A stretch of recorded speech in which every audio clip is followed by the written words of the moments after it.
Oke, Assalamualaikum warahmatullahi wabarakatuh. Selamat malam teman-teman. Terima kasih sudah bergabung di malam hari ini di diskusi buku ke-51 Temu Sejarah.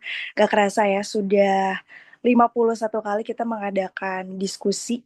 Begitu dari awal Temu Sejarah di Januari 2024, kita terus konsisten sampai sekarang dengan menghadirkan berbagai macam narasumber dari bahas buku-buku seputar militer, ada kuliner, terus juga bervariasi gitu. Makasih banyak buat teman-teman yang udah bergabung, yang tentunya juga tanpa kehadiran teman-teman kita nggak bisa terus eksis ya. Jadi buat teman-teman juga yang baru bergabung, sekalian perkenalan sekali lagi, Komunitas Temu Sejarah Indonesia adalah komunitas yang fokus di diskusi-diskusi buku sejarah.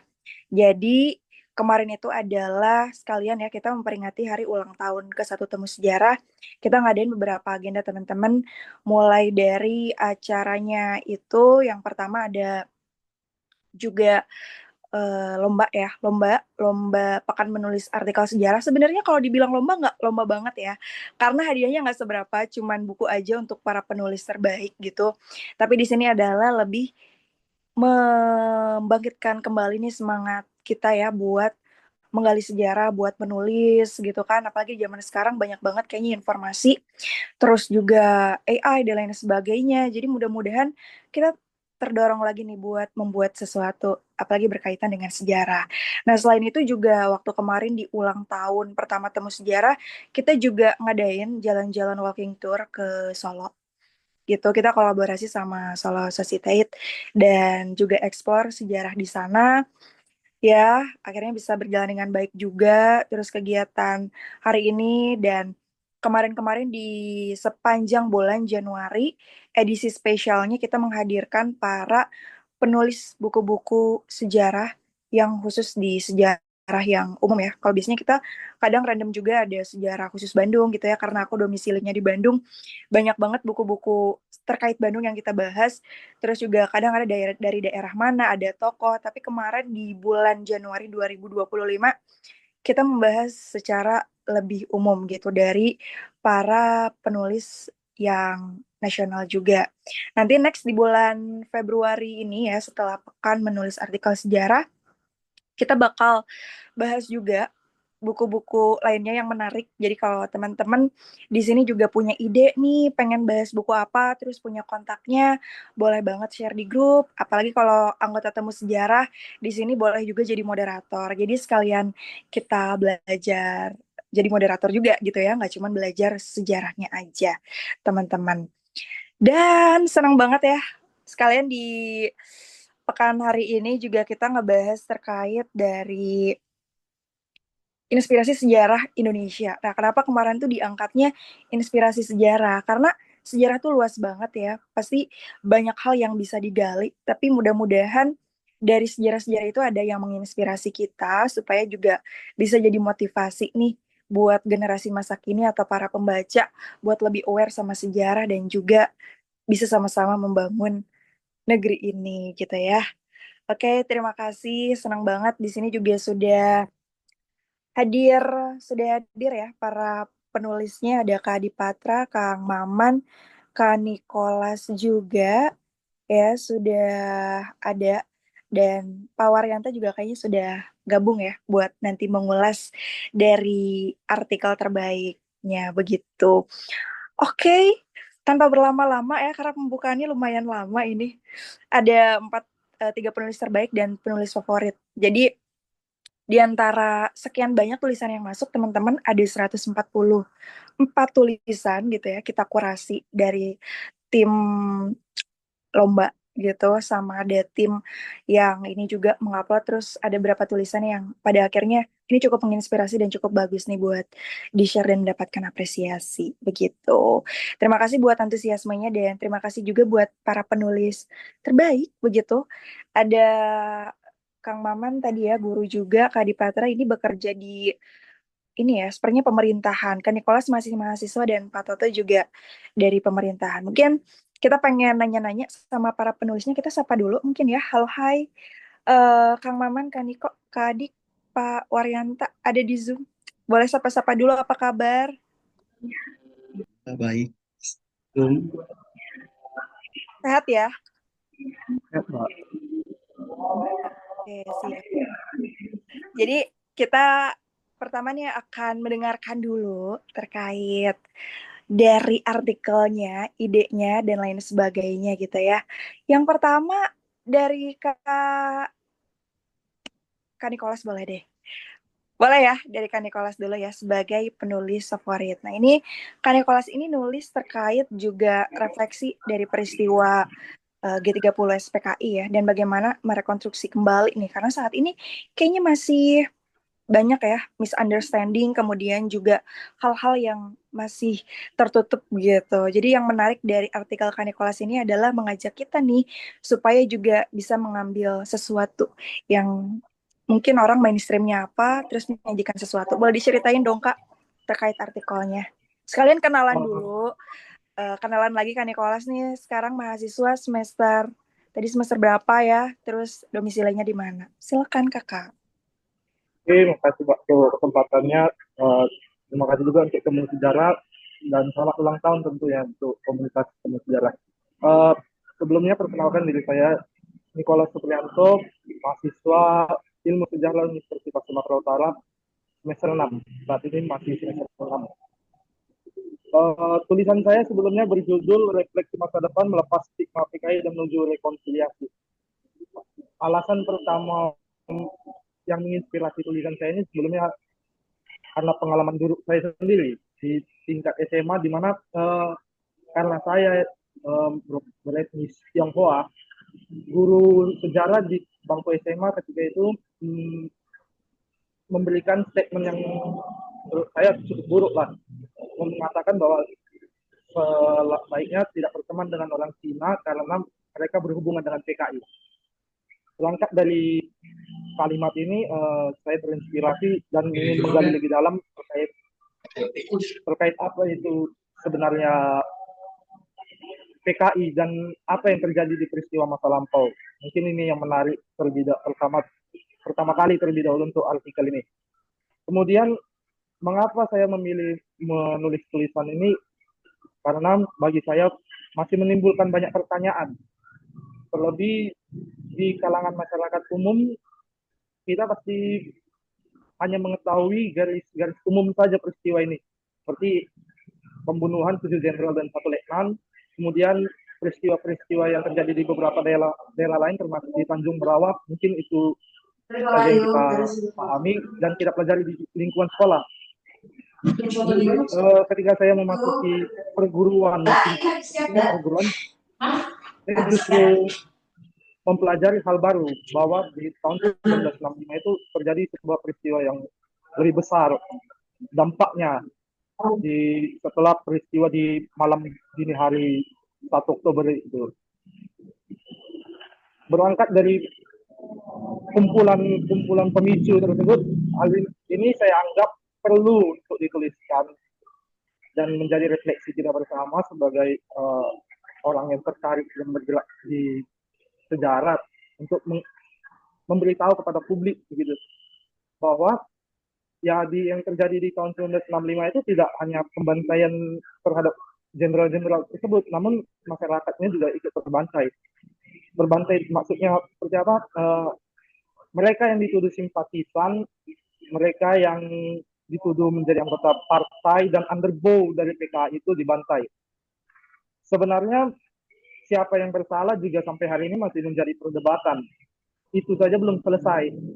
Dan justru malah ada masalah yang lebih besar lagi begitu. Jadi cukup rumit sebenarnya peristiwa di tahun 1965 ini, terlebih setelah di peristiwa tahun 1965 ini melahirkan suatu rezim yang kita kenal dengan rezim Orde Baru, yang kemudian di hari ini kita kenal dengan rezim yang bersifat otoritarianisme. Mungkin itu yang kita pahami bersama. Uh, Kemudian mengapa penting untuk merefleksi peristiwa pembantaian para simpatisan PKI ini? Karena banyak sumber yang menyebutkan bahwa mereka yang terbantai sebenarnya tidak tahu apa-apa soal peristiwa di malam hari 30 September atau menuju 1 Oktober ini. mereka tidak mengenal sama sekali situasi politik di kancah nasional, mereka tidak mengetahui sama sekali apa yang terjadi dan apa rencana dari partai tersebut. Namun tiba-tiba saja mereka diseret ke penjara ataupun mereka di stigma. Salah satu stigmatisasi yang paling parah di zaman Orde Baru itu adalah pemberian label ET, ekstapol di KTP penduduk pada masa Orde Baru, yang kemudian dicabut setelah jatuhnya rezim Orde Baru. Stigmatisasi ini ternyata sudah tertanam cukup dalam di tengah-tengah masyarakat kita, sehingga apapun yang menurut masyarakat itu kurang baik atau bersifat progresif akan langsung dituduh sebagai paham komunis atau paham PKI. Tentu harus segera dicegah. Salah satu yang paling terbaru adalah upaya untuk penghapusan kolom agama di KTP yang belakangan waktu menimbulkan polemik begitu kencang karena dianggap mendukung kelompok ateis. Padahal sebenarnya niat dari kelompok yang mengajukan penghapusan kolom agama di KTP ini adalah kelompok yang membela minoritas, kelompok-kelompok minoritas, adat kepercayaan dan sebagainya. Mengapa tentangan ini terjadi ya? Karena mereka menganggap bahwa penghapusan kolom agama ini bisa menimbulkan atau bisa memberi ruang bagi kelompok ateis, di mana artinya ateis ini bisa membangkitkan kembali PKI. Kita ini seperti dikejar-kejar oleh hantu PKI itu gitu. Sehingga menurut saya perlu diselesaikan terlebih dahulu peristiwa ini untuk bisa mendamaikan kita dengan masa lalu.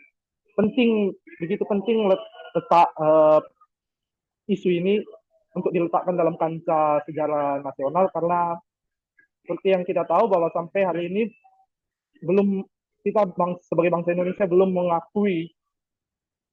belum siap mengakui kesalahan-kesalahan di masa lalu, sehingga seringkali terjadi pelarangan-pelarangan buku, pelarangan-pelarangan uh, bahkan pelarangan yang paling ekstrim pelarangan pemikiran dan sebagainya.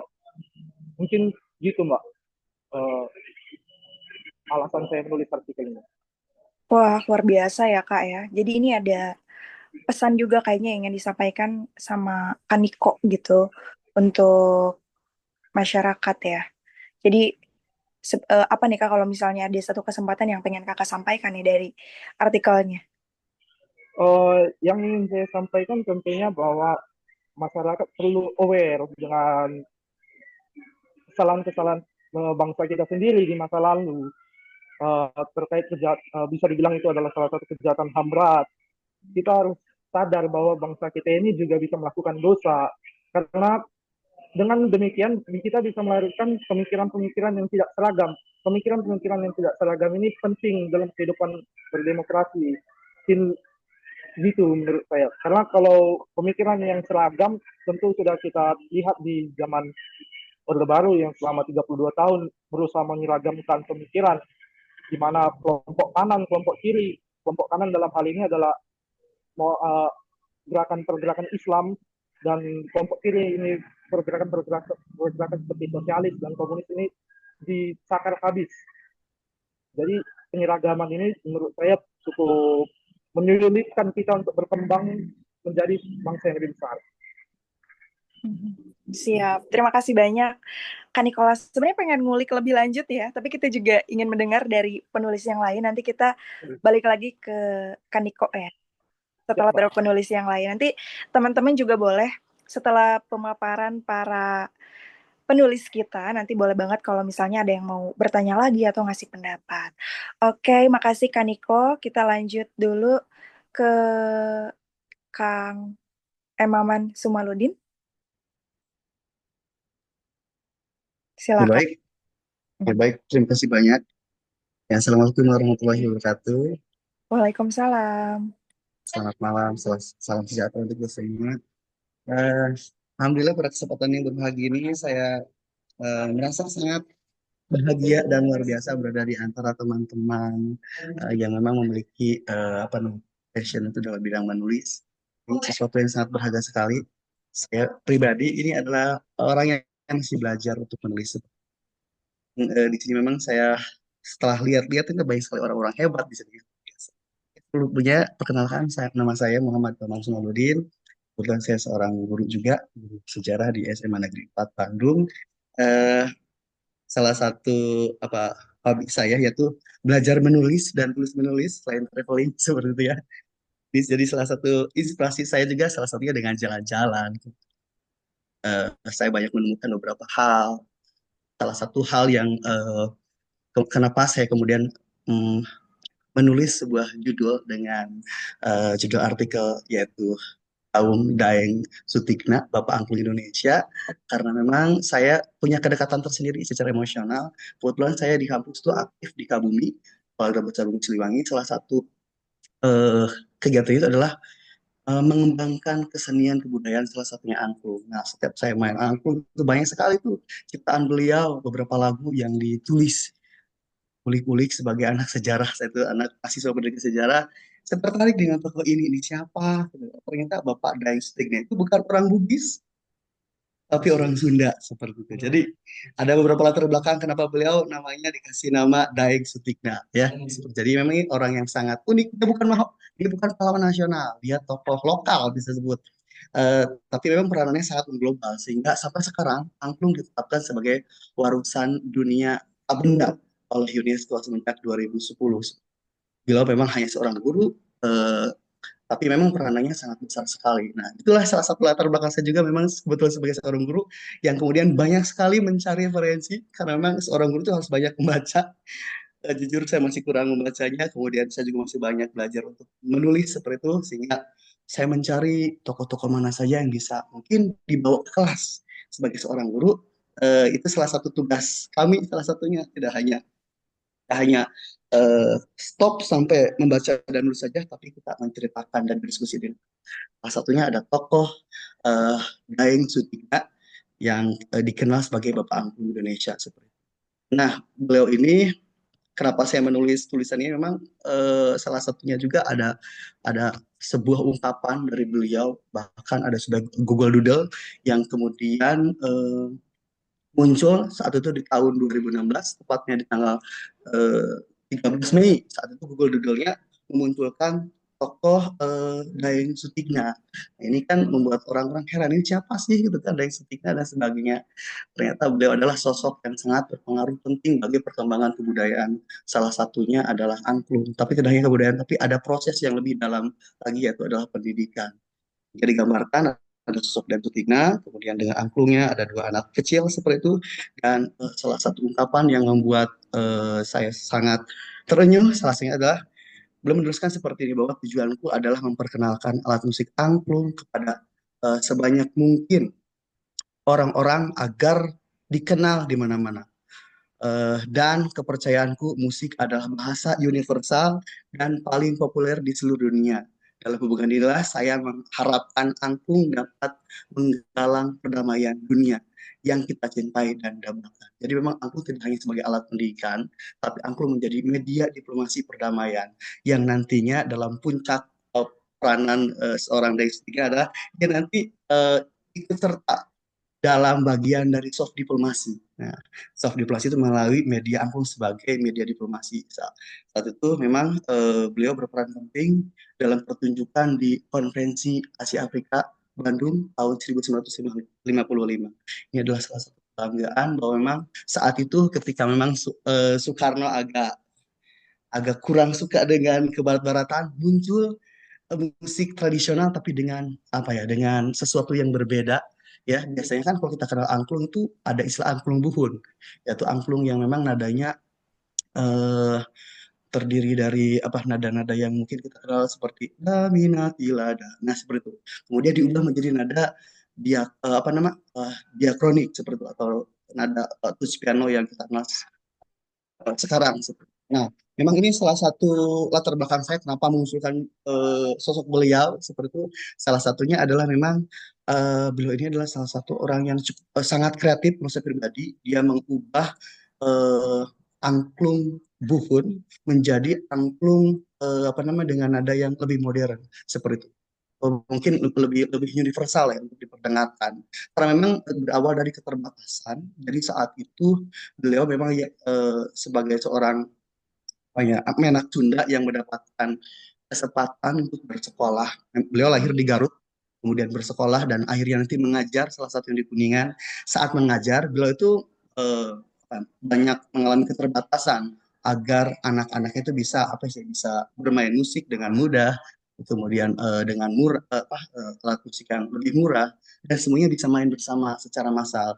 Nah, itulah angklung yang ternyata kembali flashback ke masa kecil. Akhirnya saat ada pengemis yang memang saat itu diperbolehkan untuk apa sih untuk menampilkan alat musik angklung, tapi saat itu memang angklung itu menjadi alat yang apa ya bisa disebut diawasi lah, karena memang dianggap sebagai alat musik yang sangat membahayakan saat itu, sehingga hanya pengemis yang diperbolehkan untuk menampilkan apa pertunjukan angklung ya, itu sebuah keterbatasan saat itu, tapi kemudian angklung diubah menjadi alat musik yang lebih universal, bahkan menjadi alat pendidikan. Nah, dari sanalah beliau sebagai seorang seniman, sebagai seorang guru dengan keterbatasannya, akhirnya beliau menciptakan angklung yang kita kenal sekarang. Bahkan mungkin kita mengenal angklung sama angklung Ujo, angklung Kabung Upi, ada Hari Angklung Dunia. Itu salah satu peranan beliau yang memang sangat luar biasa. Nah, dalam perkembangannya ternyata angklung ini dimainkan dengan apa ya dengan berbagai jenis genre seperti ya. Dalam proses bermainnya beliau itu banyak memberikan apa ya nilai-nilai tersendiri. Salah satunya dalam bermain angklung, beliau itu menetapkan lima nilai-nilai pendidikan dan keteladanan. Salah satunya adalah 5M. Pertama, angklung itu dimainkannya mudah, kemudian murah, menarik, mendidik, dan massal. Nah, yang saya kaji di sini aja yang lebih dalam adalah nilai-nilai keteladanan dalam proses bermain angklung itu sendiri. Dalam hal poin pendidikan muncul istilah di sini bahwa anak itu dalam prosesnya dia bertanggung jawab, kemudian disiplin, kerjasama. Jadi setiap orang yang bermain angklung itu bertanggung jawab dengan adanya masing-masing, disiplin.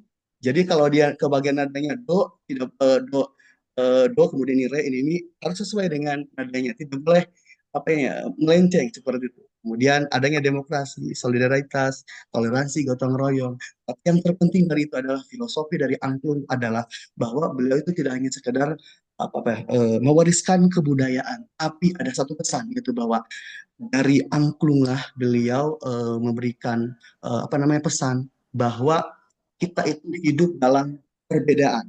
Memang kita hidup dalam perbedaan, tapi perbedaan itu yang membuat hidup kita menjadi indah.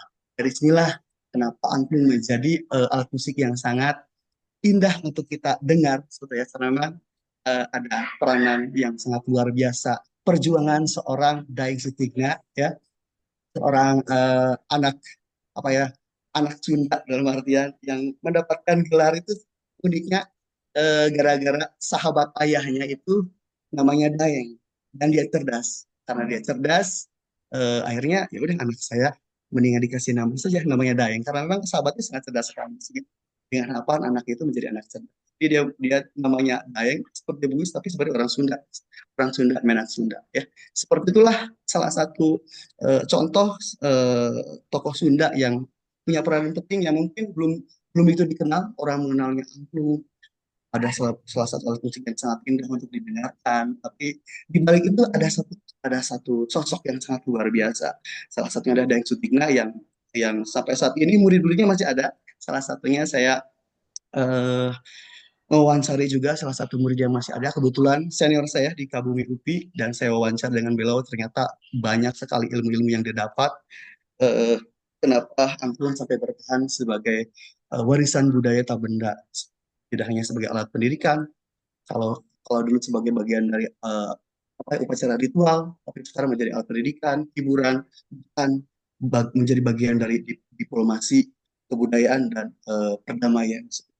Itu saja mungkin yang saya sampaikan tentang Daeng Sutikna, eksistensinya dalam dalam dunia pendidikan dan kebudayaan. Seperti itu. Atur nuhun. Mantap, mantap, Kang. Ini mau nanya sedikit nih, Kang ya.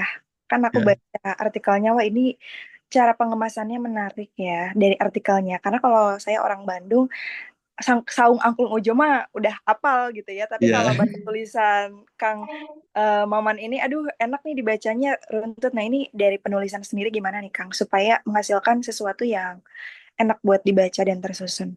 Wah, luar biasa. Ini sebuah tantangan sih ya untuk membuat sebuah tulisan. Saya pribadi ketika mendengar apa ketika membaca apa namanya pengumuman ada lomba karya tulis. Kalau ada karya tulis ilmiahnya saya masih bisa, tapi untuk karya tulis seperti halnya yang apa yang karya tulis yang lain atau yang seperti fiksi memang saya agak kurang. Tapi ketika karya ilmiah memang sangat menarik menurut saya pribadi. Memang saya pribadi memang sangat sangat suka dan orangnya cukup sistematis gitu. Jadi merunut, lihat apa dulu dan sebagainya. Kemudian apa ya, apa saja yang penting di sana, apa saja yang menjadi sorotan gitu kan. Dimasukkan dulu ke dalam apa latar belakang atau pendahuluan gitu kan. Hal yang unik seperti itu di zaman sekarang atau mungkin berawal dari Google Doodle saja lah.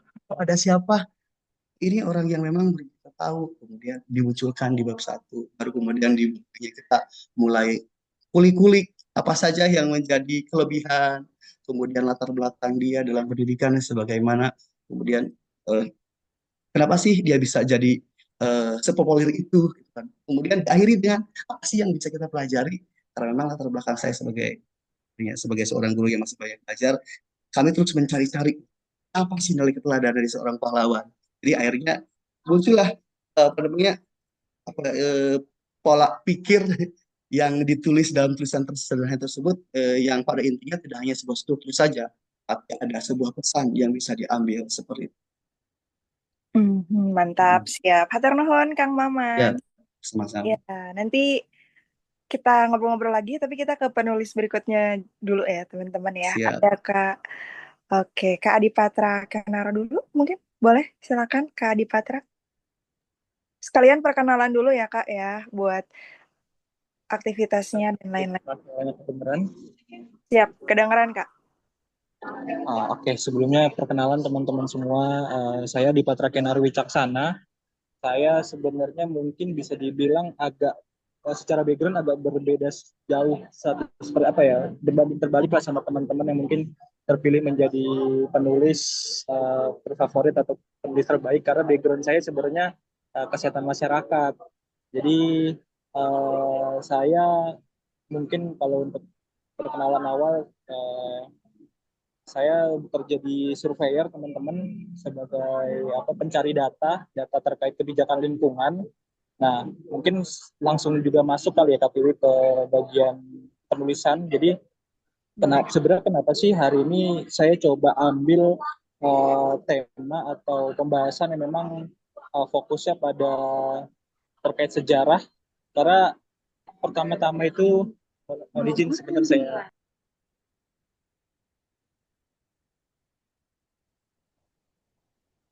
Jadi saya memang awalnya itu melihat dari temanya dulu kan, tema-tema yang apa di dilombakan itu kan kurang lebih ada kisah inspiratif, terus juga ada peristiwa sejarah, kalau ada warisan budaya, terus juga ada refleksi sejarah. Cuma memang saya coba menggali lagi yang sekiranya memang eh, apa sih yang memang jadi hal yang unik dan menarik dan bisa jadi jarang dibahas.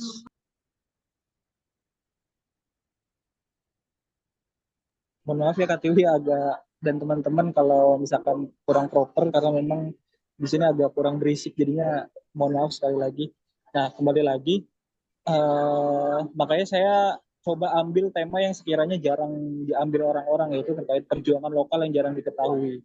Nah, karena kebetulan saya juga ada pengalaman di bulan Januari tahun lalu, yaitu saya coba ada perjalanan ke daerah Maluku, lebih tepatnya ke Maluku Barat Daya, yang mana memang di sana bisa dibilang jauh dari kata modern ya teman-teman. Jadi di sana itu kalau mungkin teman-teman tahu, eh, untuk akses internet, akses segala macam itu jarang jarang banget, dan bahkan ya hanya 6 jam 6 secara listrik itu aktif cuma 6 jam sekali. Tapi saya mendapatkan cerita yang cukup unik, salah satunya cerita terkait perjuangan masyarakat Maluku Barat Daya dalam mengusir penjajah, terkhusus penjajahan Jepang yang dimulai itu kurang lebih sekitar tahun 1942 sampai 1944. Nah, saya coba riset-riset gitu, riset panjang terkait apakah ini tuh sudah pernah dibahas belum di internet ataupun di media. Nah, ternyata saya menemukan suatu hal yang unik, bahwasanya ternyata perjuangan masyarakat Maluku untuk mengusir penjajahan Jepang ini cukup jarang untuk Nomor antrian 105.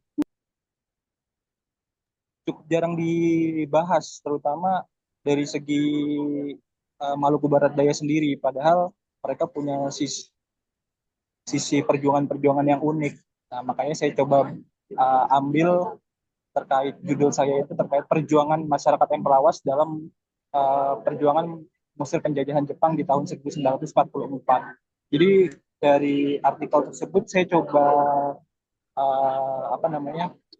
Saya pecah jadi 3 outline. Yang pertama memang saya coba bahas dulu terkait sejarah awalnya. Jadi supaya nantinya teman-teman yang ingin membaca atau ingin tahu, jadi mereka tahu tahu dulu terlebih terlebih kisah awalnya, bahwasanya bagaimana sih Jepang itu mulai menduduki Maluku pada tahun 1942. Makanya di dalam cerita tersebut saya coba jelaskan dari awal bahwasanya ini loh kenapa Jepang itu menduduki Maluku, bagaimana strategi-strategi yang dia lakukan, salah satunya ya strategi pecah belah tersebut.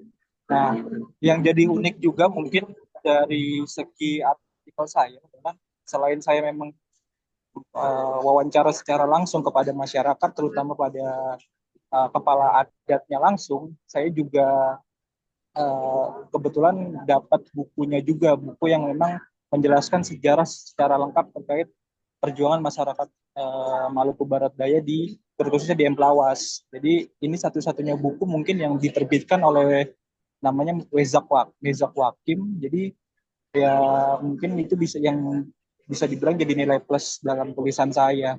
Nah, lanjut lagi mungkin di outline kedua, saya coba mulai membahas nih inti permasalahannya apa sih. Nah, dalam artikel saya coba kulik bahwasanya ternyata kenapa sih memang Jepang itu pengen banget menduduki Maluku Barat Daya, karena memang ternyata itu sebagai strategi khusus dia untuk menguasai wilayah Asia Pasifik, terutama Perang Pasifik nanti. Maka dari itu Jepang sangat berambisi sekali untuk coba sebisa mungkin menduduki wilayah tersebut. Nah, dengan cara-caranya tadi salah satunya ya kerja paksa, Romusa yang memang yang udah biasa teman-teman dengar lah.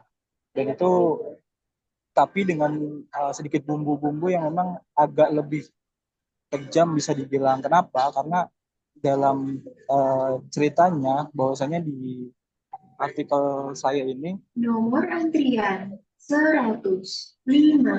Jepang itu coba membantai masyarakat Emplawas yang memang terkenal semangat untuk berjuangnya. Jadi di dalam cerita tersebut Jepang itu membantai sekitar 700 orang, 700 lebih lah masyarakat Emplawas. Karena apa? Karena memang masyarakat Emplawas ini adalah satu-satunya kecamatan atau satu-satunya desa yang memang menggencarkan perlawanan terhadap Jepang. Jadi jadi Emplawas ini masuk ke dalam Pulau Babar, teman-teman, lebih tepatnya Kecamatan Babar Timur.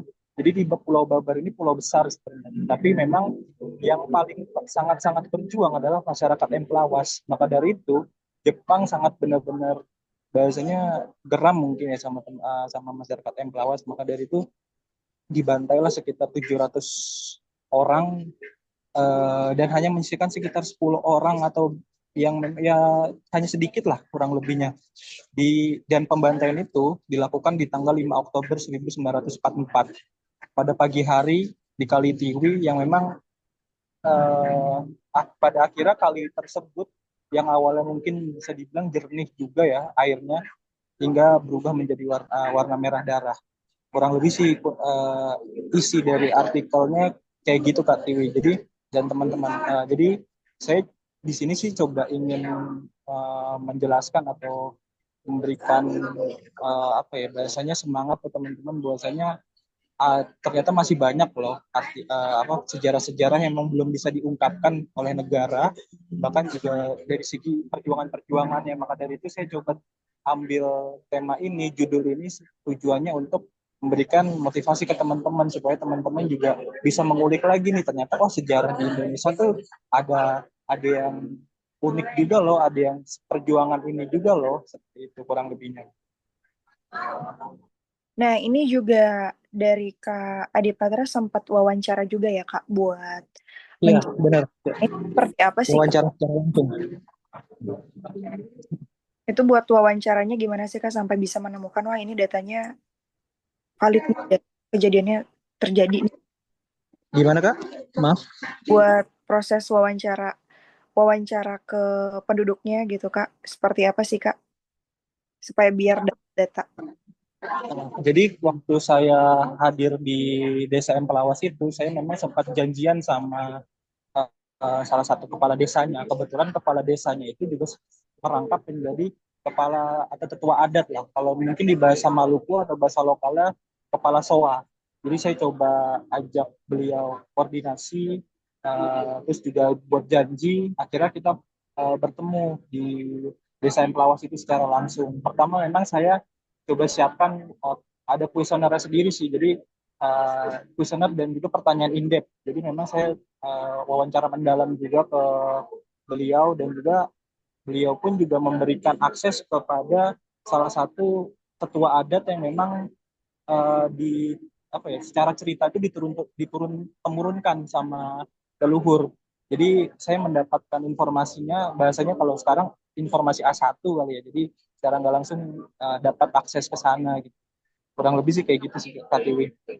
Oke, siap. Terima kasih Kak Adi Patra ya untuk pemaparan. Ini memang luar biasa ya, sejarah yang jarang orang tahu. Saya juga baca baru tahu nih dari artikelnya Kak Adi Patra. Oke, kita ke penulis berikutnya dulu. Ada Pak Toto Waryanta. Apakah ada di room Zoom? Tadi sempat hadir, tapi sempat terlempar juga dari Zoom. Apakah ada? Coba ya, kita cek dulu. Oh ya, ada ya, Pak Toto ya. Pak Toto Waryanta, apakah ada? Assalamualaikum warahmatullahi wabarakatuh. Waalaikumsalam, Bapak. Selamat Apakah malam, Pak. Selamat malam, Mbak. Suaranya gimana, Mbak? Aman, Pak. Terdengar, Bapak. Siap. Baik, Mbak. Mohon Boleh. maaf Mhm. mohon maaf, Mbak, sebelumnya ini kondisi lagi di stasiun, lagi nganter anak mau ke Jogja, udah mau masuk kuliah lagi. Jadi dalam perjalanan ini tadi, jadi maaf agak telat dan suaranya juga kurang begitu bagus gitu. Jadi gini, Mbak, untuk pertama-tama kami ucapkan puji dan syukur kehadirat Allah Subhanahu wa taala yang telah memberikan kesempatan kepada kita semua untuk sedikit berbagi cerita lah. Di sini kita bukan untuk membeli pelajaran atau apa, tapi cenderung untuk berbagi lah pengalaman yang mungkin dari pengalaman-pengalaman kita bisa saling bertukar ilmu, bertukar wawasan, bertukar pengalaman. Ini sangat penting untuk kita semua juga gitu. Jadi di sini bukan karena yang terpilih itu pasti yang terbaik, itu tidak lah gitu. Ini untung-untungan aja lah menurut saya. Kebetulan ini kayaknya termasuk langka, jarang diangkat, sehingga ini kok kayaknya pas untuk kita tampilkan dalam forum gitu. Saya yakin kok ke teman-teman yang lain banyak yang lebih bagus, cuma kesempatan aja yang belum ada gitu. Mungkin insya Allah di lain waktu dengan pengalaman ini teman-teman bisa untuk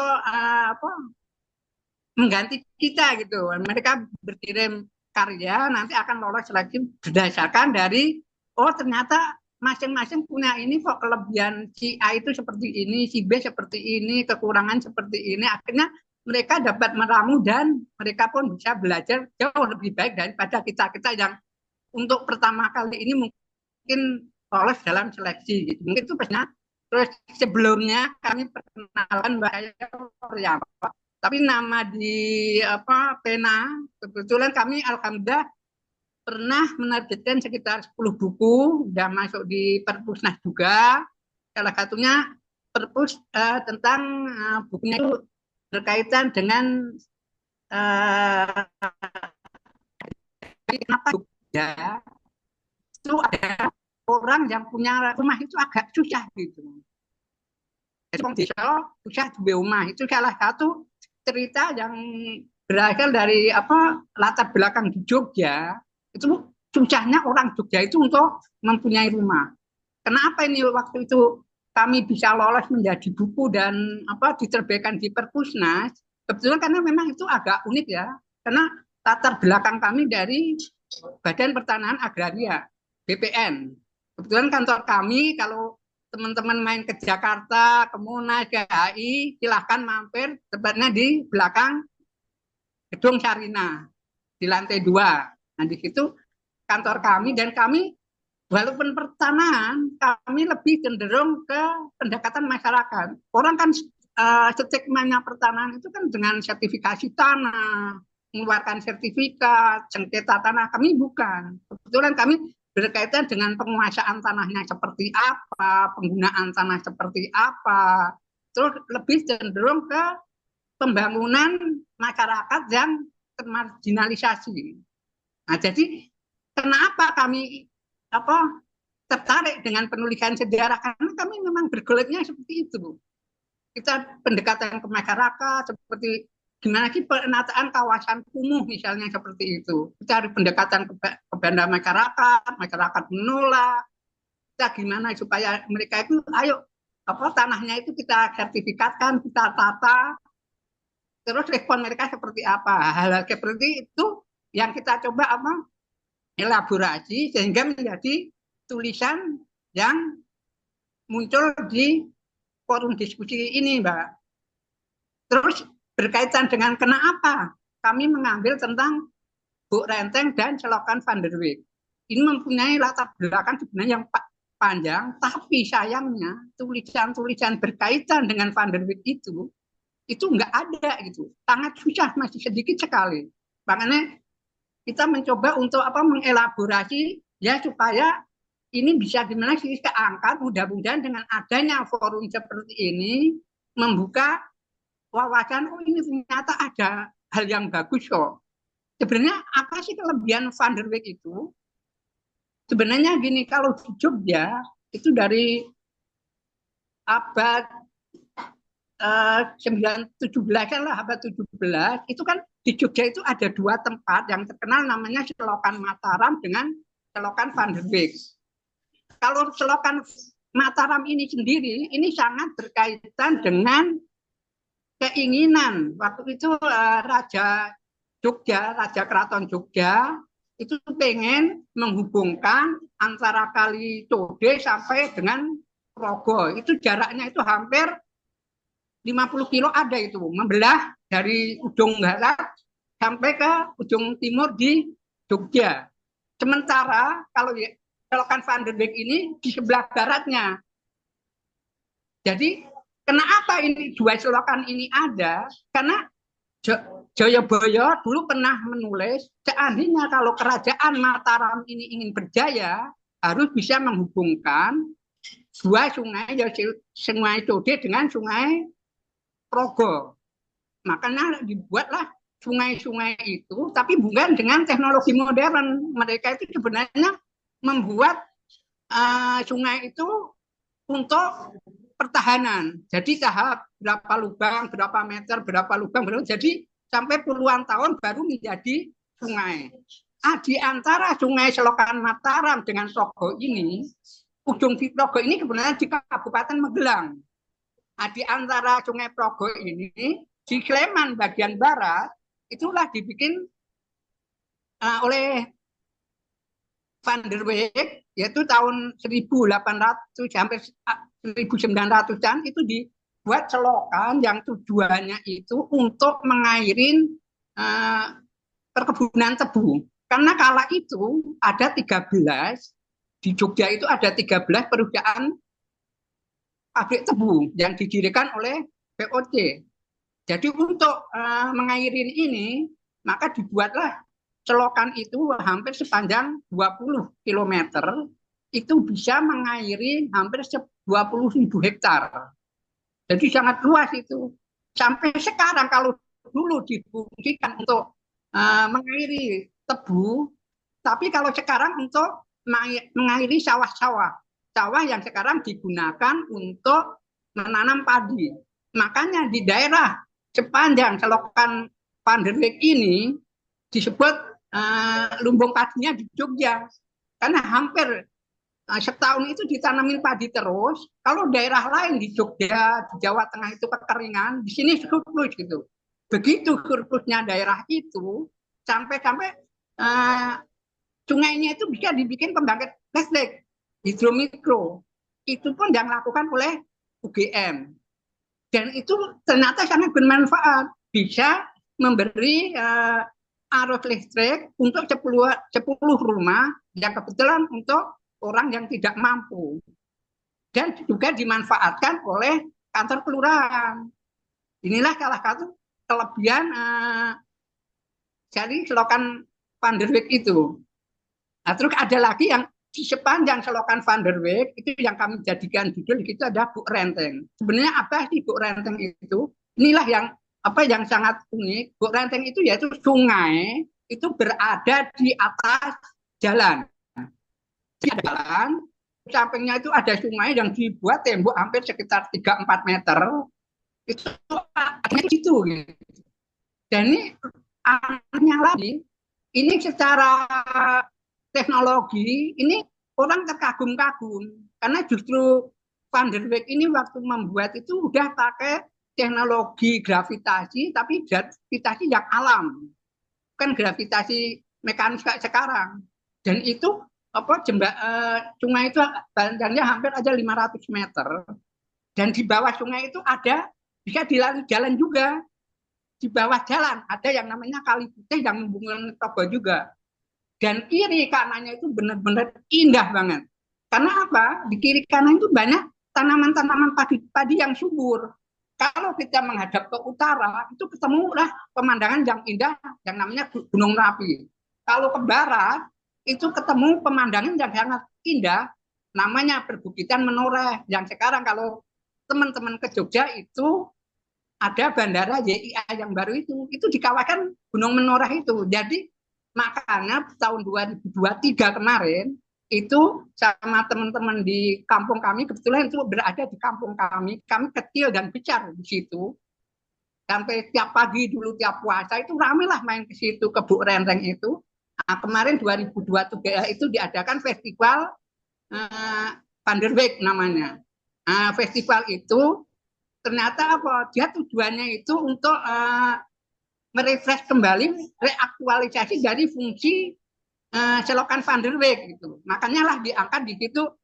Yang pertama itu Tangisan Smile. Itu menceritakan tentang kehidupan kampung Tangisan, itu berada di Tangisan, tentang kehidupan petani di situ. Di mana sih istilah Jawa itu menguri-uri tentang fungsi selokan itu. Yang kedua tahun 2024 kemarin itu ada festival yang baru kedua ini itu mengambil tema Rice for All.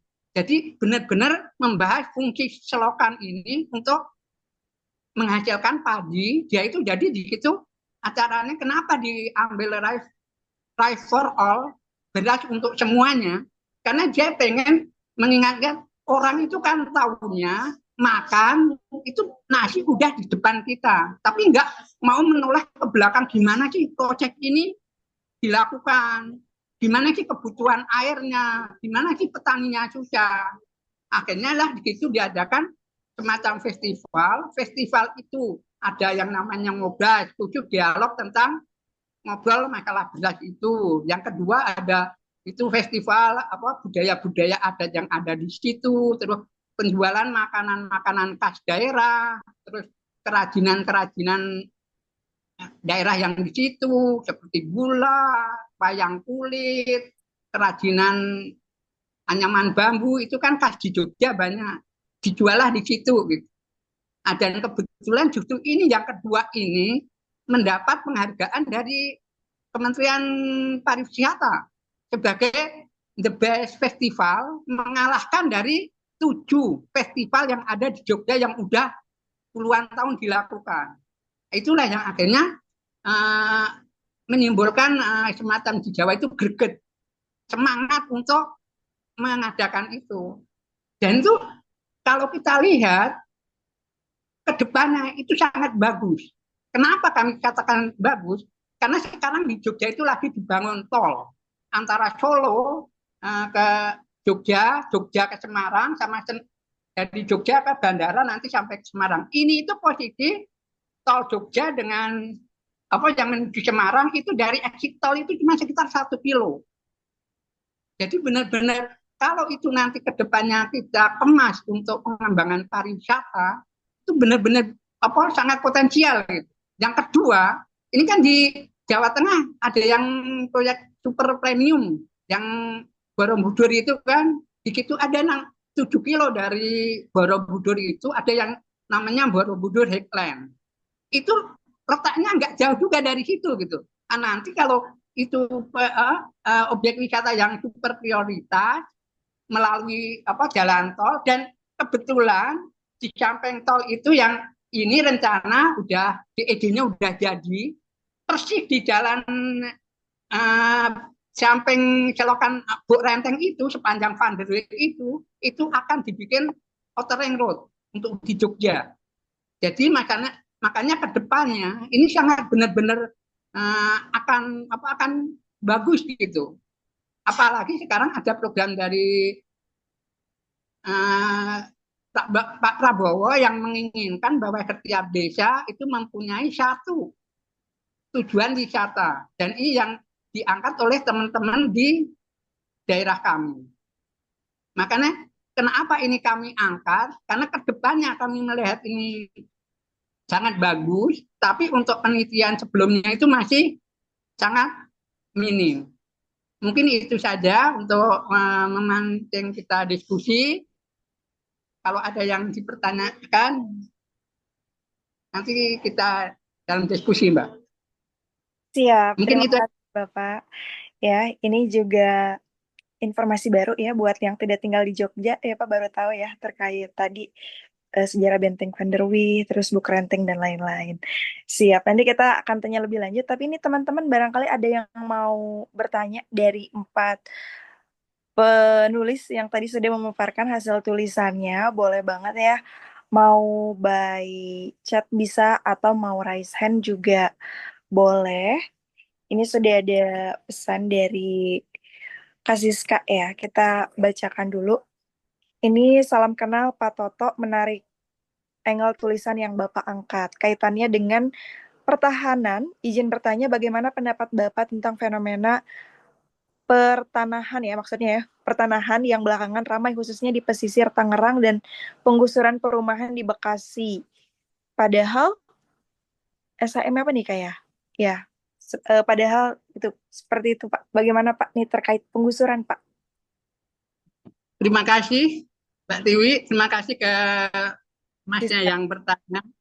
Kebetulan tadi pagi kita juga baru diskusi dengan teman-teman di Gajah Mada, kebetulan di jurusan agraria. Ini tadi membahas tentang fenomena yang lagi viral.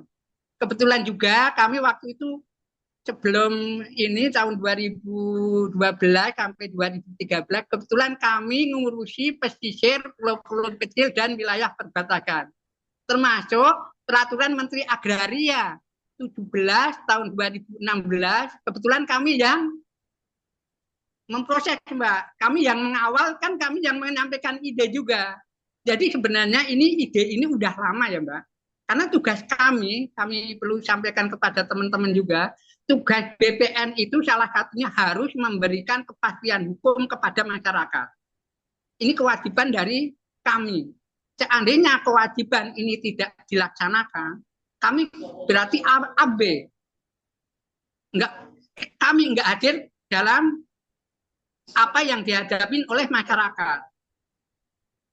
Terus gimana berkaitan dengan masalah pesisir ini? Sebenarnya dalam peraturan Menteri Agraria nomor 17 tahun 2016 itu sudah dijelaskan bahwa untuk daerah pesisir itu boleh diberikan hak atas tanah selama bangunannya itu berada di tanah.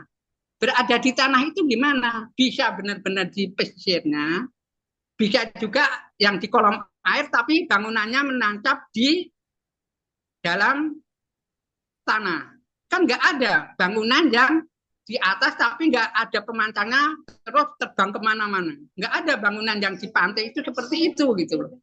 Untuk seperti ini gimana gitu.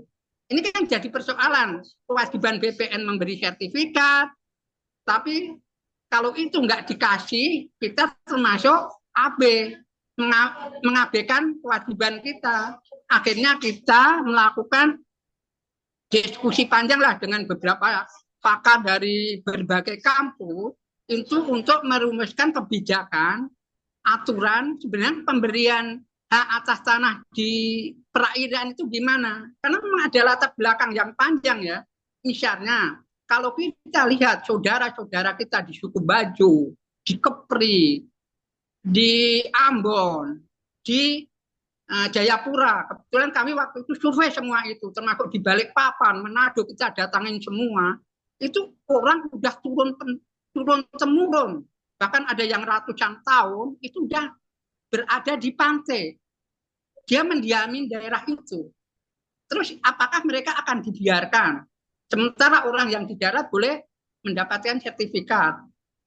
Akhirnya dari para ahli menyatakan, undang-undangnya menyatakan setiap tanah, baik itu yang ada di bawah air, seperti yang disampaikan oleh Pak Node Hasan dan Bu Maria dari UGM, itu rejimnya dari BPN untuk memberikan hak. Tapi untuk memberikan hak itu kan ada undang-undang dari KKP bahwa mereka boleh mendapat hak, tapi harus ada izin, ada syarat-syarat yang dipenuhi. Misalnya yang boleh itu cuma untuk masyarakat yang udah ada di situ. Bangunannya juga harus ini ke tanah, menancap ke tanah. Kalau tidak ada menancap ke tanah nggak boleh. Dan waktu memberikan sertifikat bukan utuh seperti itu. Cuma bangunannya tancapannya itu 4 kaki ya selebar 4 kaki aja sama pelantarnya. Bukan satu pantai itu enggak. Terus yang kedua, untuk gimana untuk yang perusahaan-perusahaan besar misalnya gitu. Perusahaan dibagi dulu. Oke lah perusahaan misalnya untuk rumah makan. Rumah makan yang udah berdiri. Mereka boleh dikasih yang berjangka misalnya HGB gitu ya. HGB sekian tahun gitu. Tapi untuk yang lain, misalnya untuk pembangunan, pengurukan dan lain-lain, itu ada peraturan lain lagi yang harus dipenuhi. Misalnya harus diuruk dulu, direklamasi, sesuai tata ruang, perizinan dilengkapi dan lain-lain harus dipenuhi. Gitu. Kan untuk yang sementara ini kan agak aneh ya. Makanya kemarin tadi dalam diskusi kami tadi pagi itu kita benar-benar objektif ya melihatnya. Jadi kita dudukkan lagi ke peraturan yang ada itu seperti apa, kejadian seperti apa. Karena kalau kita melihatnya nggak utuh, itu akan bias juga. Kenapa? Semua itu sebenarnya di undang-undang pertanahan itu sudah lengkap gitu loh. Cuma yang jadi masalah sekarang, kadang-kadang peraturan itu tidak bisa berjalan karena banyak faktor gitu. Peraturan kan cuma salah satu tool, suatu alat. Yang ini seharusnya kalau menurut ahli hukum kan harus dikedepankan. Tapi dalam waktu belakangan ini justru kebalik gitu. Banyak peraturan-peraturan yang ini akhirnya lah timbul berbagai permasalahan gitu. Dan itu banyak sangat kompleks gitu ya. Itu yang pertama. Terus yang kayak di Bekasi gitu ya. Di Bekasi kebetulan kami enggak mengikutin banyak karena kami enggak fokus ke situ, tapi kebetulan yang kami kuasai di bidang kami yaitu yang pesisir. Tapi untuk yang kasus Bekasi kami enggak bisa membeli komentar banyak karena memang bukan bidang kami gitu. Mungkin itu Mbak yang bisa kami jelaskan. Begitu ya, Kak Siska sudah terjawab, Kak Siska. Aman ya? Oke. Buat teman-teman yang lain yang mau nanya juga boleh banget nanti bisa raise hand aja ya, bisa by chat juga. Nggak apa-apa, ini banyak tema mungkin ya, tapi Gak apa nanti bisa nanyain gak harus terkait tema, tapi juga mungkin dari penulisan gitu. Terus juga bagaimana menghasilkan sebuah karya gitu ya. Bisa bervariasi. Nah, mungkin sambil nunggu teman-teman yang nanya juga ya, aku mau nanya dulu ke penulis, mungkin dari Kak Nicholas dulu ya. Ini Kak Nicholas kan tadi sempat bahas yang soal ini ya, kritik terhadap yang saat ini arus media dan informasi ini kayaknya sepertinya berpihak pada salah satu gitu dan tidak komprehensif. Nah, ini kalau dari kakak, bagaimana sih menuangkan sebuah ide yang tadi mungkin agak membentur atau kontroversial juga ya? Seperti itu. Bagaimana kita supaya memiliki keberanian untuk menulis sesuatu yang memang sepertinya akan menimbulkan yang tidak selalu positif gitu, Kak. Kaniko. Mungkin gini ya, kalau menulis sesuatu yang menurut pandangan umum itu berbeda, atau kita menulis yang berbeda dengan arus umum, itu pasti sedikit banyak akan menghasilkan kritikan. Terlebih yang paling parah itu menghasilkan protes. Yang paling pertama yang harus kita miliki itu untuk menulis yang berbeda dengan arus pengetahuan umum itu adalah keberanian tentunya, dan niat. Karena tentu apa yang kita sampaikan yang berbeda dengan arus ini tentu berguna juga dengan untuk masyarakat.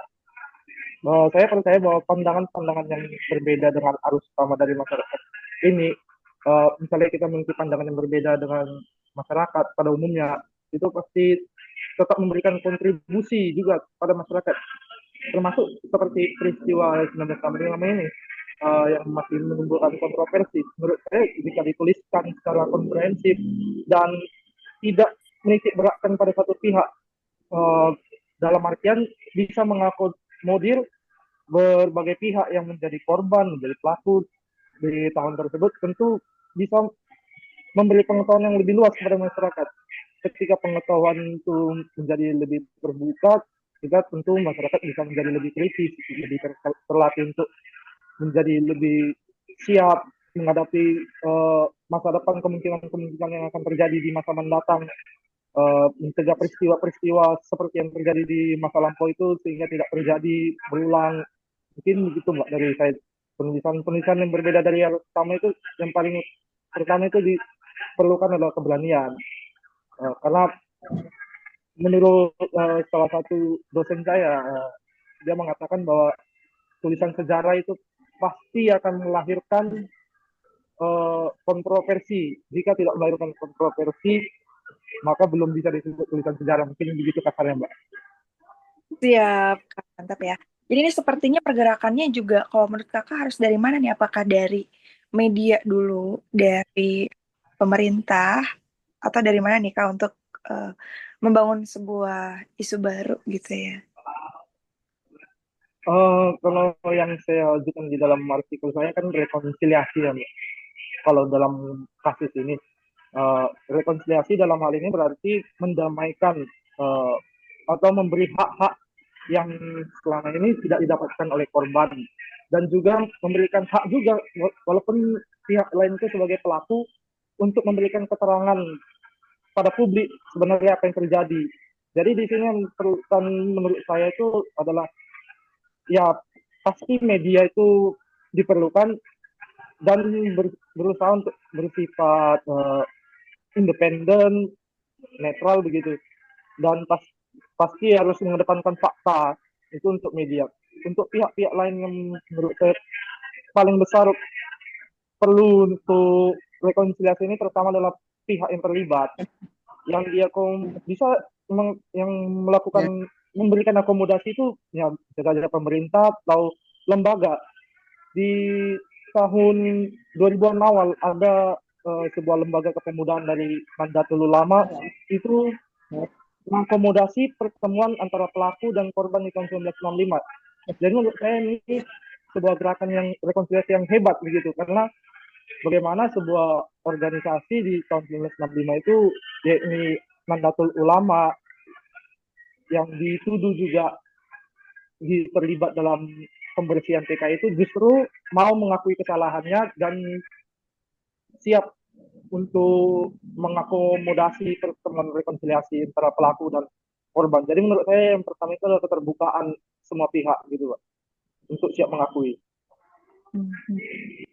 Siap ya. Ini ada pertanyaan juga dari Kak Siska. Salam kenal, Mas Nikolas. Izin bertanya, bagaimana pendapat Mas Nikolas terkait fenomena kekerasan HAM masa lalu dan rezim yang berkuasa saat ini, sekarang ya? Mungkinkah rekonsiliasi bisa terwujud melihat situasi politik saat ini, Kak? Baik, terima kasih untuk Mbak Siska yang telah bertanya pada saya. Pertanyaan pertama itu bagaimana pendapat saya terkait fenomena kekerasan HAM masa lalu dan rezim yang berkuasa sekarang. Eh, Pasti kita sudah tahu beberapa kasus HAM besar yang sudah diakui oleh Presiden Jokowi itu sebanyak 12 kasus HAM berat. Kemudian terjadi lagi kasus HAM di proyek strategis nasional dan sebagainya. Ini tentu menjadi atensi kita bersama untuk lebih peduli lagi karena kasus HAM belum selesai hingga hari ini, justru bertambah mungkin. Itu yang pertama.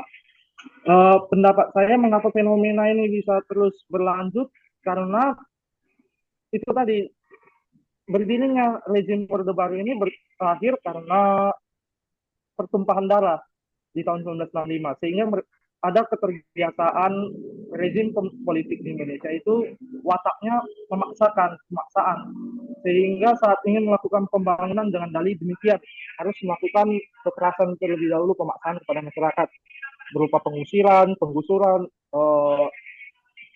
seperti yang terjadi di Rempang, di pengambilan hak-hak masyarakat. Tentu ini kan salah satu pelanggaran HAM. Jadi ini tidak terlepas dari masa-masa otoriter di zaman Orde Baru, di mana pada masa 32 tahun ini tentu gejolak-gejolak politik ini melahirkan kebijakan-kebijakan yang represif. Kemudian setelah runtuhnya Orde Baru justru tidak selesai, malah diadopsi, mungkin demikian bahasanya, diadopsi oleh pemerintahan di masa reformasi karena tidak mampu mempelajari apa yang terjadi di masa lampau untuk diperbaiki, justru malah mengikuti gerak di rezim Orde Baru itu, bagaimana mereka melakukan uh, pengusiran masyarakat, penggusuran dan sebagainya, sepertinya tidak memberikan akomodasi atau ruang untuk masyarakat bersuara terlebih dahulu. Sehingga menurut saya yang harus diselesaikan terlebih dahulu itu adalah, kembali lagi, adalah berdamai dengan masa lalu. Jadi kita harus berrekonsiliasi lagi terlebih dahulu, melihat, meninjau apa yang terjadi di masa lampau untuk kepentingan masa kini. Karena jika tidak, akan terus begini.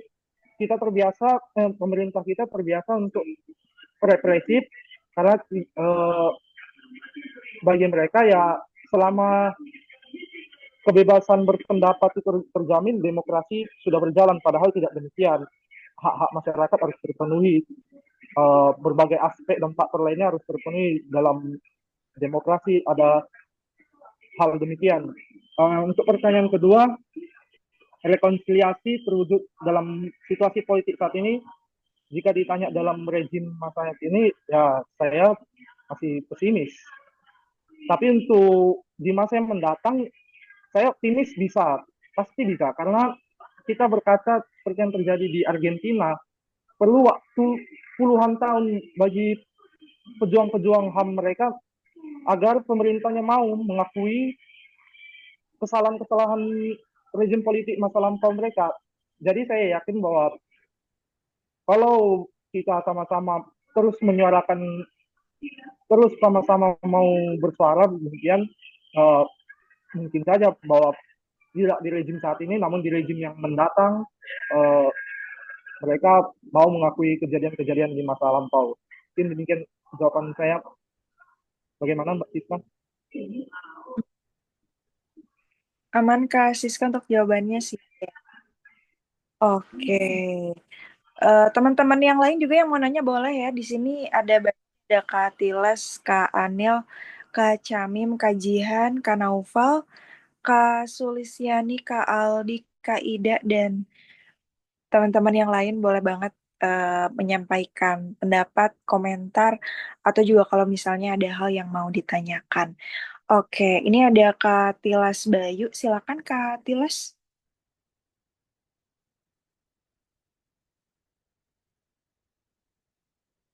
Kak, Oke, ya baik. Terima kasih Kak Tiwi. Sebelumnya terima kasih, maaf, sebelumnya selamat malam buat semuanya, para moderator, juga para pembicara pada kesempatan kali ini. Perkenalkan nama saya Tilas Bayu ya. Mungkin saya menyebutkan identitas saya dari sebuah komunitas literasi. Nah, pertanyaan saya mungkin lebih menjurus ke Kak Nicholas ya. Eh, Pertanyaan ini mungkin saya ajukan karena beberapa waktu lalu saya terlibat diskusi gitu dengan teman-teman yang suka dengan sejarah, terkhususnya sejarah PKI. Nah, yang dimana di sini ketika di pertengahan diskusi itu ada yang menyebutkan tentang Nasakom. Nah, pengertian Nasakom sendiri yang orang tersebut sebutkan itu mengartikan atau apa tuh namanya menjelaskan bahwa Nasakom itu ada artinya nasionalis, sosialis dan komunis gitu. Nah, padahal Nasakom sendiri itu artinya bukan itu, tapi nasionalis, agamis dan juga komunis gitu. Ya, saya bukan orang yang tertarik di bidang atau di saya bukan orang yang tertarik di bidang sejarah ataupun masa-masa kelam Indonesia gitu. Tapi hal tersebut cukup dikritisi saat diskusi tersebut. Nah, jadi pertanyaan saya, bagaimana perspektif Kak Nicholas gitu terkait orang-orang yang mungkin apa tuh namanya kontra gitu atau kontra terhadap pemerintah, apalagi kontra terhadap pernyataan bahwa PKI itu adalah sebuah partai yang membawa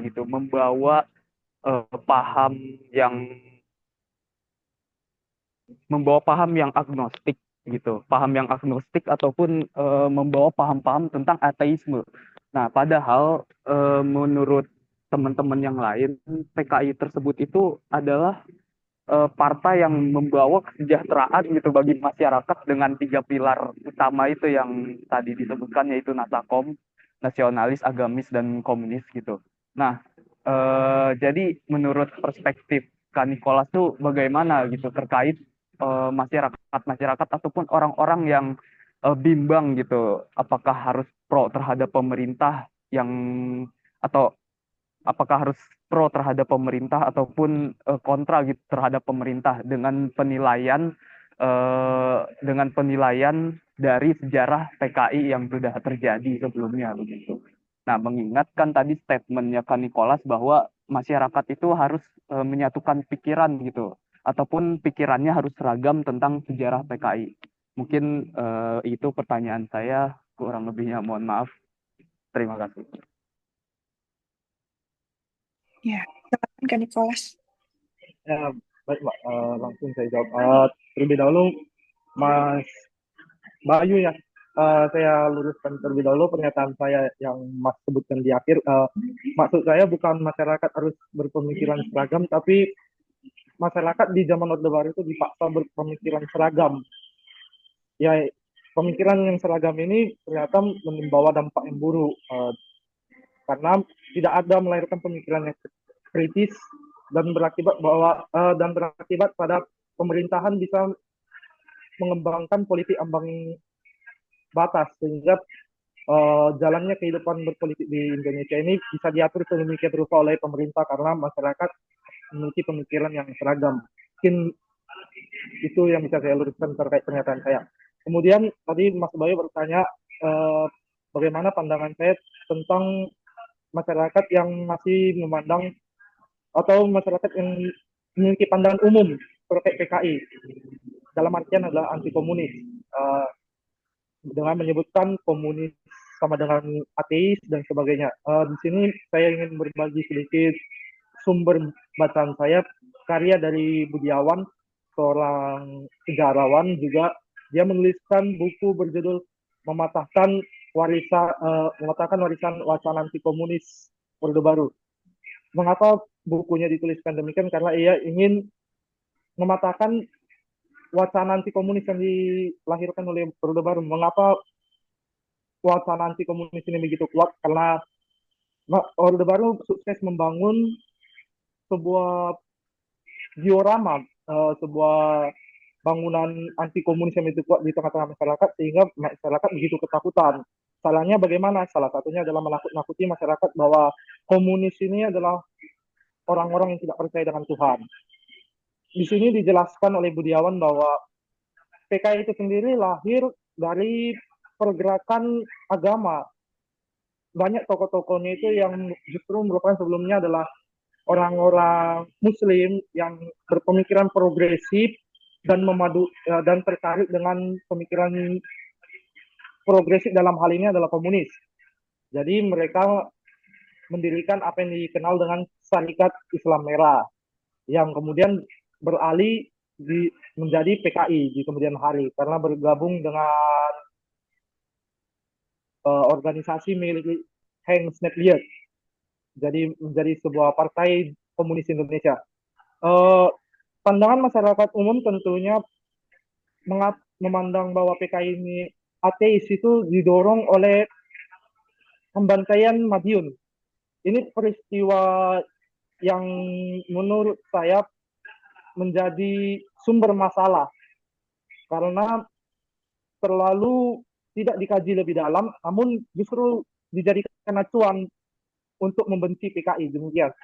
Jadi masyarakat dipaksa memandang bahwa apa yang dilakukan oleh PKI di Madiun dalam hal ini adalah pembantaian kepada kaum ulama dan sebagainya. Itu merupakan tindakan mereka yang melegitimasi bahwa PKI itu adalah ateis. Padahal pada kenyataannya tidak demikian. Di dalam tubuh PKI itu sendiri ada banyak pemikiran-pemikiran, ada banyak kelompok, ada banyak kaum yang tergabung di dalam PKI.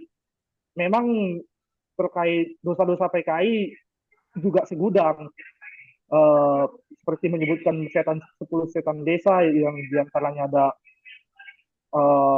kaum agamawan dan sebagainya, tentu tidak dapat kita tutup mata. Namun jika memandang PKI ini hanya sebagai musuh negara tunggal dan menjadi sumber masalah, ini justru menghilangkan hak-hak orang-orang yang berjuang untuk negara.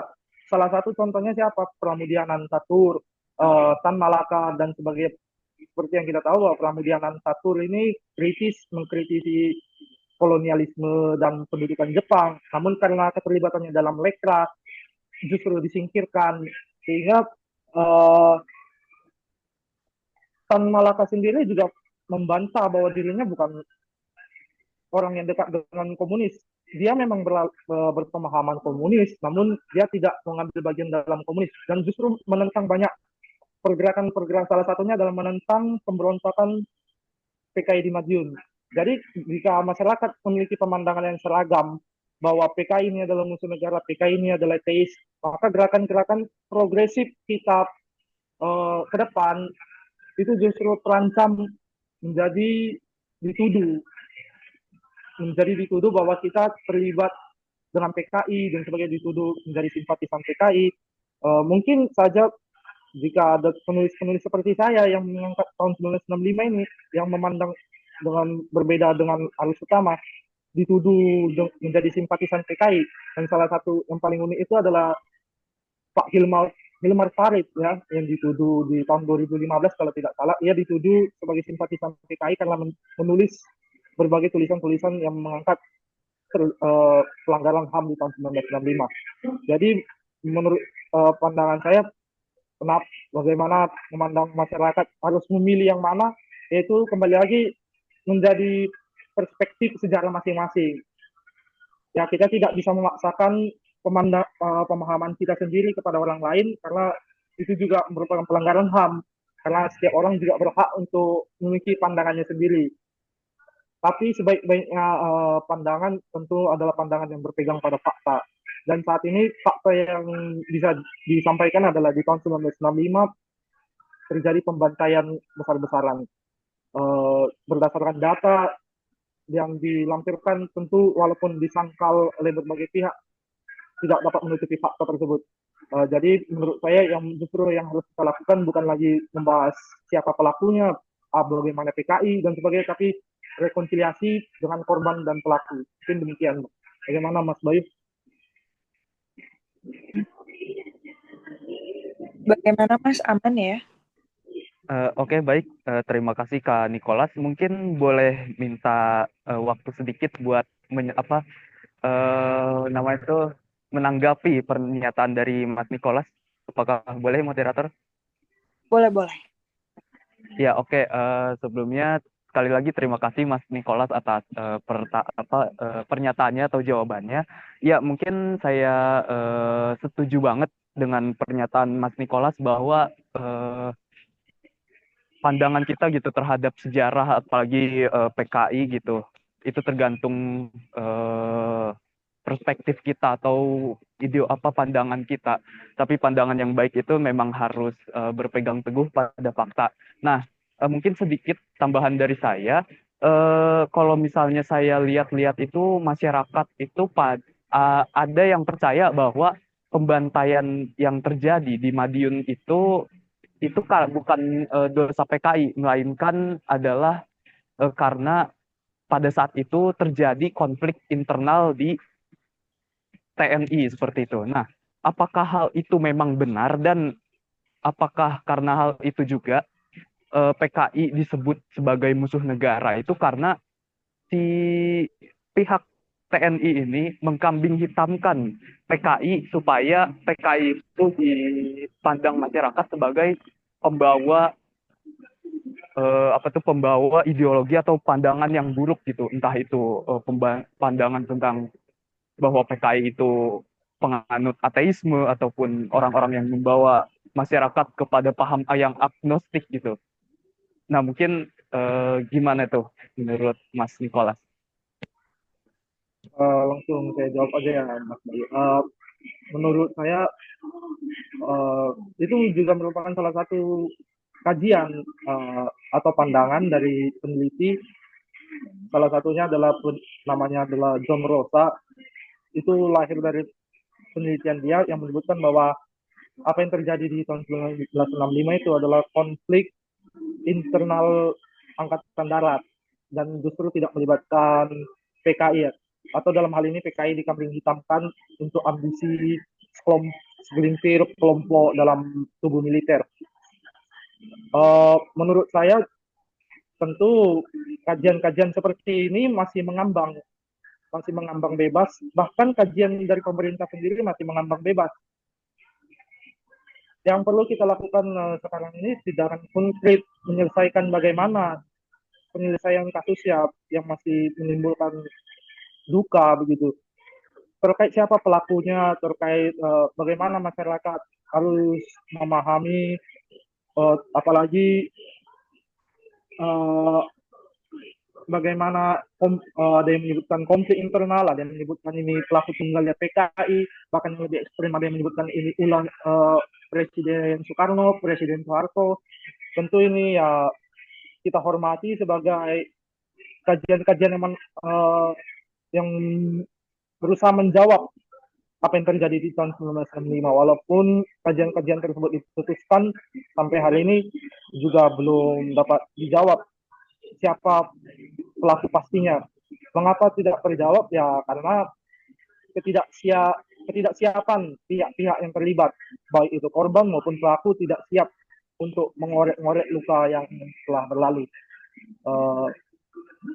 Jadi yang bisa kita lakukan sekarang sampai hari ini ya hanya bersuara, menyuarakan, terus berusaha mengingatkan apa yang telah terjadi. Terkait pandangan masyarakat, bagaimana nanti memandang dan memegang versi yang mana, ya itu kembali lagi menjadi hak masyarakat. Kalau dibilang itu konflik internal, karena belum ada jawaban pasti ya bisa berpotensi benar, bisa berpotensi salah. Tidak bisa disalahkan secara langsung, tidak bisa dibenarkan. Mungkin demikian Mas Bayu. Oke, demikian ya Mas Bayu ya. Iya, ini mungkin ada kolom chat nih, Kak ya. Tadi tuh bertanya dari Kak Ida S. Sebentar. Mohon maaf Kak, dari Kak Ida Ayu Cahyani ya. Mohon maaf Kak, boleh referensi buku-buku tentang di luar sudut pandang warisan Orba yang menganggap PKI seburuk itu. Oh iya Mbak, boleh. Ini saya sampaikan beberapa judul buku ya. Salah satunya itu karya John Rosa yang saya sebutkan tadi, itu judulnya Dari Pembunuhan Massal, Gerakan 30 September dan Kudeta Soeharto. Ini sempat dilarang oleh Kejaksaan Agung di tahun 2009. Kemudian ada buku karya Romo Baskara Tuliswardaya dari Universitas Sanata Dharma. Judul bukunya itu sebentar ya Mbak.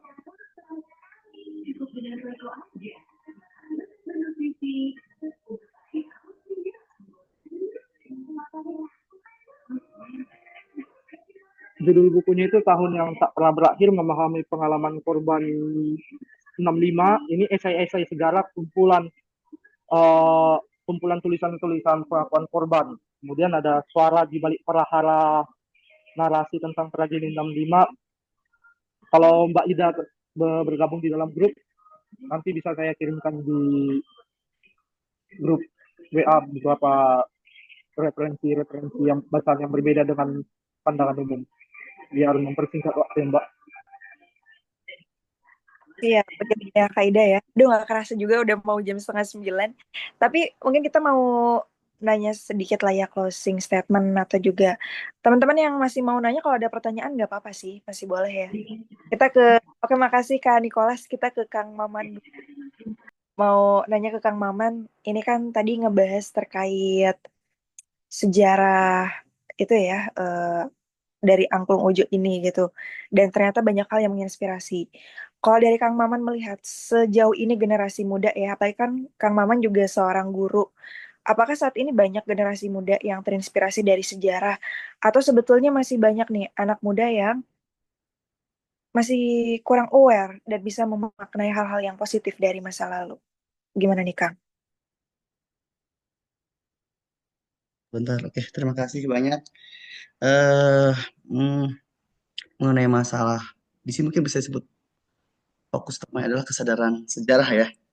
Jadi kesadaran sejarah di anak-anak ini memang sangat menjadi sorotan lah dalam dunia pendidikan. Jadi memang guru memang jadi ujung tombak dalam dunia pendidikan, memiliki peranan yang sangat besar seperti itu ya. Tidak hanya sebagai apa pengajar saja, tapi dia memiliki peranan sebagai pendidik seperti itu. Jadi kita punya dua fungsi utama, pengajar dan pendidik. Kedua memang punya yang satu hanya menyalurkan wawasan saja, kemudian ilmu pengetahuan, tapi satu peranan lagi kita juga bisa menginternalisasikan keteladanan seperti itu.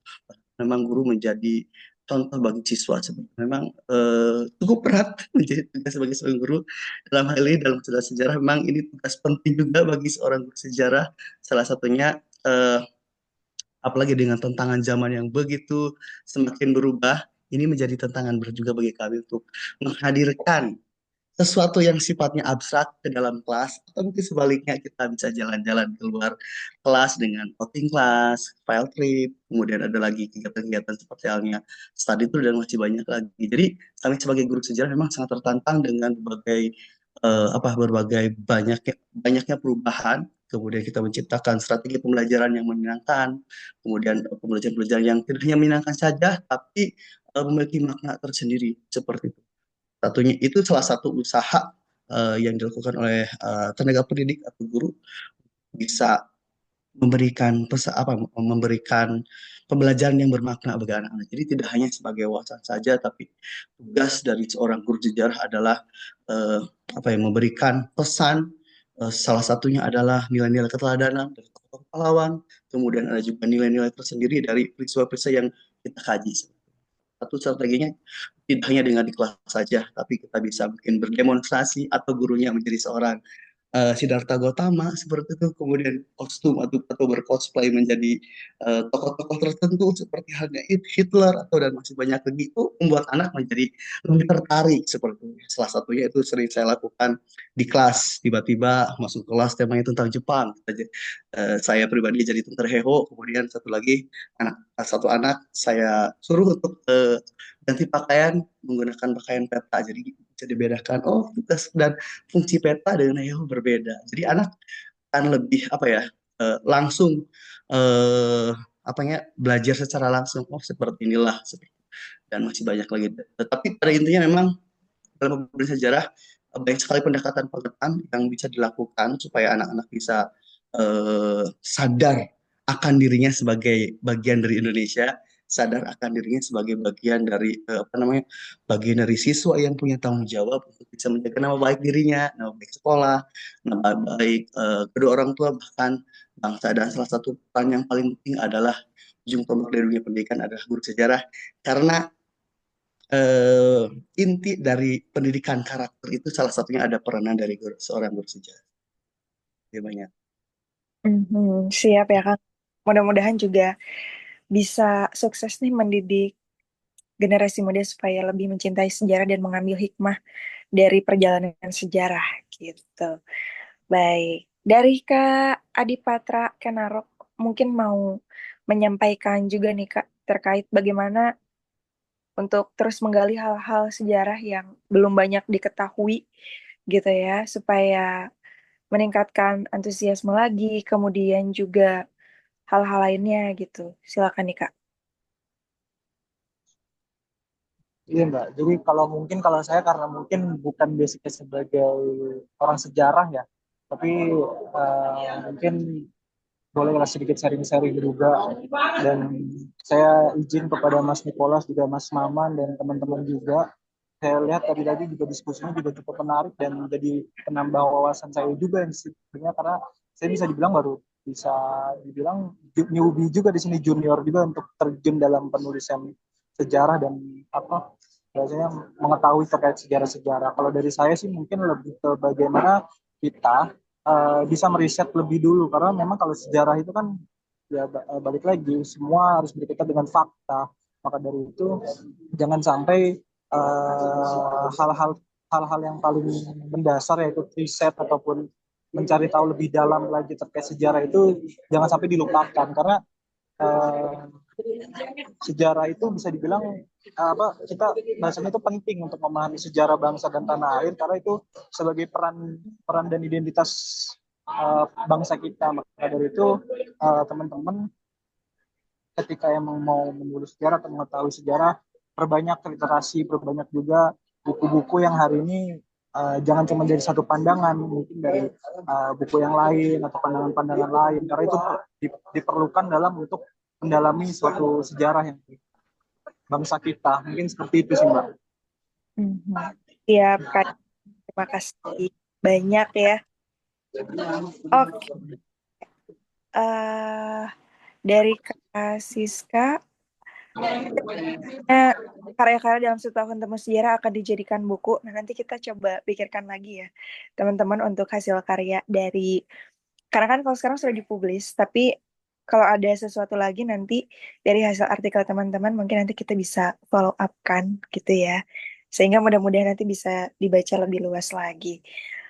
Baik, teman-teman, apakah masih ada yang mau bertanya atau menyampaikan sesuatu nih sebelum kita tutup diskusi pada malam hari ini?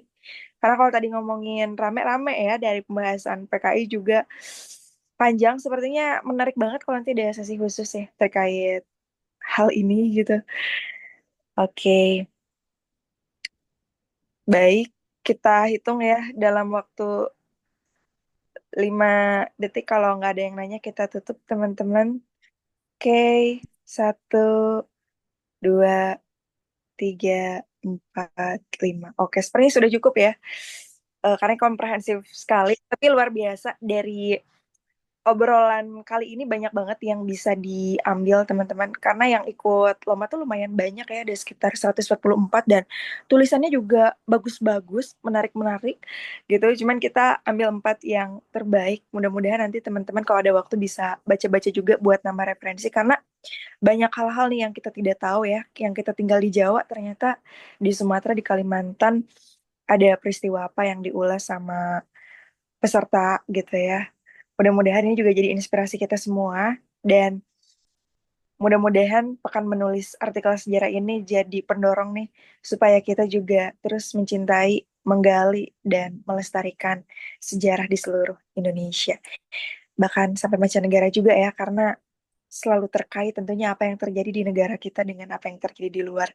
Sekali lagi terima kasih untuk Kak Nikolas Supriyanto, terima kasih Kang Maman Sumaludin, terima kasih Kak Adipatra Kenaro. Tadi juga ada Bapak Waryanta ya yang terlebih dahulu. Begitu terima kasih banyak dan teman-teman juga yang sudah bergabung. Jangan lupa minggu depan kita masih ada diskusi-diskusi berikutnya yang belum gabung di grup bisa daftar supaya terinformasi terus dengan kegiatan-kegiatan diskusi buku temu sejarah. Baik, terima kasih sekali lagi. Kita tutup diskusinya. Kang Maman, Kak Nikolas, Kak Dipatra, dan teman-teman sukses terus ya. Lancar buat karirnya, terus menginspirasi, baik lewat tulisan maupun kegiatan-kegiatan yang dilakukan. Oke, mungkin sebelum di close untuk Zoom-nya, kita boleh foto bareng dulu ya, teman-teman ya. Buat teman-teman yang mau open cam, boleh banget. Kita hitung dulu. 1, 2, 3. Sekali lagi. Oke.